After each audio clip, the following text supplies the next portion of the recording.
Hey everybody, welcome back to the Mastiff Ranch and Rescue. We're going to try and go over a little bit of exercise stuff today. We got little Miss Vivian Sue out here. She's on her long line getting her exercise in for the day. As you can see, she's playing with a rubber ball. It's called a Jolly Ball. These guys, we try to teach our dogs to play with the Jolly Ball toys. Works better for them.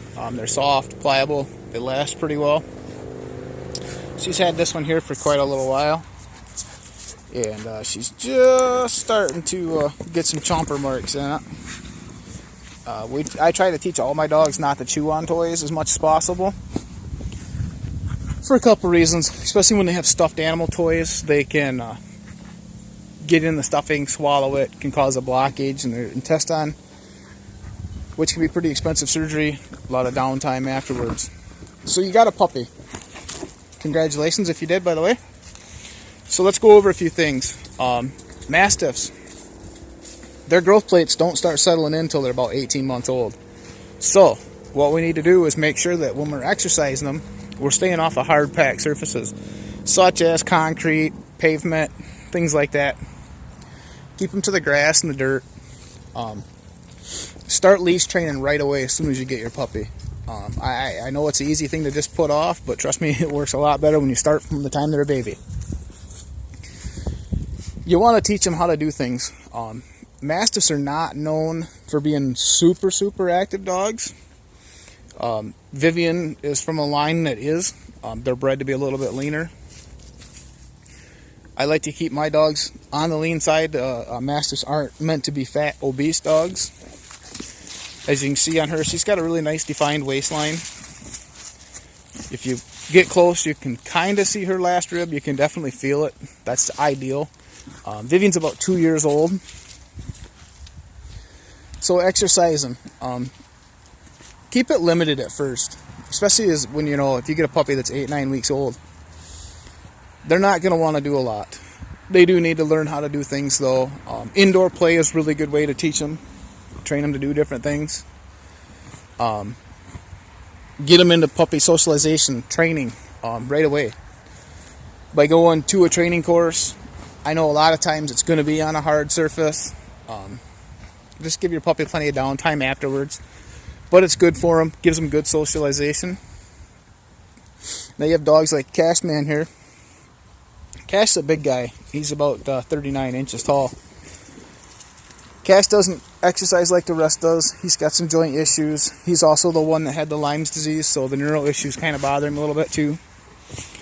And then you have Minnie, who's over here, just kind of chilling out, watching the neighborhood. That's what she does best. She hears us talking about her. These guys, Minnie and Cash, they like to walk. And they do really well at leash walking. We can usually go about a mile, give or take, depending on how they're doing. We try to kind of police ourselves off of what the dogs are doing. If they're getting tired, turn around and come back. The rule with Mastiffs is never go any further than you think you can carry the dog back. Vivian, she's all go all the time. She's still got a lot of puppy in her. She's got a long way to grow yet though. She's only 2 years old, so she won't be considered full grown until she's around 4, going on 5. So there's a lot of different things we can do. Start them out as a baby, teach them how to play with toys, different things inside. Take them outside, walk them on a leash in the yard. If you don't have a yard, if you live in town, take them to a puppy park or something. But try to do it so you're not around a bunch of dogs that are unleashed. You just want to make sure your dog is protected. These guys are big babies, but some other people's dogs might not be quite as nice as these guys are. And when you're working with them, especially from the time they're babies, teach them not to jump. Now, there's a couple reasons for that. One, having a 280-pound dog jumping on you is not a lot of fun. Two, up until they're about 18 months old, like I said earlier, their growth plates aren't settled in. They take a long time to grow closed. If they're jumping, they can actually hurt themselves pretty bad. Tearing crucial ligaments, things like that. And doing surgery is almost pointless until they're old enough that the growth plates have settled in. So then you've kind of got a lame dog that you got to take care of for a while. Excuse me, guys. I'm still fighting a cold off here. But just keep, like I say, just keep working with them. I know a lot of people think it's funny to have a big dog that jumps. It's really not. Especially if you have company coming over, such things like that. And that's another big thing we should cover. When you're working with your dog, teach your dog that you're the master. You don't want them going up to people trying to come in the house, because they can get aggressive sometimes. Some people that don't know the dog can get scared. So you teach them that if you let somebody in the house, they're fine, and they need to accept that. It takes time. Some dogs, I can't say some dogs. Pretty much all of them I know go through a stupid stage. And it's just part of the breed. They just kind of forget everything. About the time they're a year to 2 years old, we call it the terrible 2 stage. It's nothing that you're not going to get through. Just be patient. Keep working with them. It'll get better. I promise. But like I said, a big thing is key on you. Your dog should key off of your behavior. Your dog should key off what you're doing. These guys here love everybody. They've been taught to. They will bark on occasion. More often than not, they're just barking to get a little attention. So, and that's fine. But you want to teach them that when you open the door, it's not okay for them to just maul the door. People are trying to get in.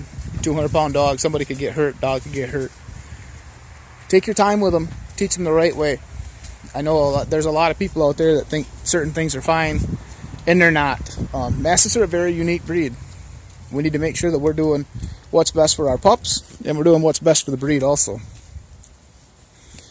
So just take your time, work with them, and I cannot stress it enough. Train, and keep going. You know, teach your dog from an early age what stairs are, how to go up and down stairs. Again, from puppy stage, I would recommend carrying them, at least for a little while. You don't want them running up and down stairs a lot. That's another good way they can get hurt. But you want them kind of familiar with stairs. You want them to understand what they are. Understand that it's okay to go up and down them. But again, keep it limited. Don't let them overexert themselves. And like I say, you know, train them. Teach them. It's not okay to jump. And it's not. For a couple of reasons. Again, it's not safe for them, and it's not real good for anybody that they happen to jump upon. My dogs all like to give hugs. That's an acceptable thing around here. And most mastiffs I've ever met love to give hugs, but they know how to do it. Teach them that it's not okay to bite. It's not okay to be rough, especially when playing. Puppies sometimes can get a little carried away. And there's a few different little things. Puppy bites, just say ow, push them away, things like that. If you have a dog that just is wound up and doesn't want to listen, the best thing you can do is put that dog in a timeout. Now, by timeout, what I mean, separate that dog away from you, which is his pack. Put him in a room, in their kennel, whatever you've got. But don't leave them there very long. These guys have a short attention span. 5 minutes, they're going to forget why they're in there. So, short times. Keep it short. Oh, you lost that one, Vivian. Keep it short. And like I say, these guys love to play. They also love company. So sometimes having one is not good. Vivian we've been training her to kind of work with our special needs dogs more. Like Minnie here. Oh, see, now Minnie is going to be silly a little bit. Minnie is what we call a bipolar pup. She suffers from Singleton's disease, which is basically she was a single pup in her litter, so she never really learned how to play with other dogs. So she doesn't understand sometimes the things she can do and the things she can't do. Sometimes she gets a little rough. Sometimes she growls, things like that. She's never going to leave the ranch. She's a long-termer. She's a lifer. for the simple reason is we can work with her. We understand what her behaviors are. Someone else might mistake things. So for her safety and everyone else's, she'll stay here. But like I say, there's things you can do, you know. Vivian now, she plays with everybody. In the evenings, she'll get Minnie to play with her. They don't get real active because Minnie is not an overly active dog. She'd rather just lay on the floor and they have their little play fight. And we're fine with that. Slowly but surely, Minnie's learning how to be a part of the pack. Doesn't gonna happen overnight, we understand that. We've been working with her now for about 2 years. So each day is a mild step for her. We're getting there though. So that's going to be it for tonight, guys. These guys got to go in and get their rest in. They're going to be getting fed pretty quick. And again, I can't stress it enough. At least a half hour post and prior to feeding. No exercise. Limit the water intake. You don't want to end up with a dog with bloat. And that's something I'm going to cover in another video. Hopefully by this weekend. If you guys haven't already subscribed to the channel, please do. There's a lot of information we're going to be going through. Again, our big thing is we like to avoid chemicals if we can. So we're going to try and give you a few more ideas of our home recipes. Yeah, our homegrown things that work a little better for curing some things that don't.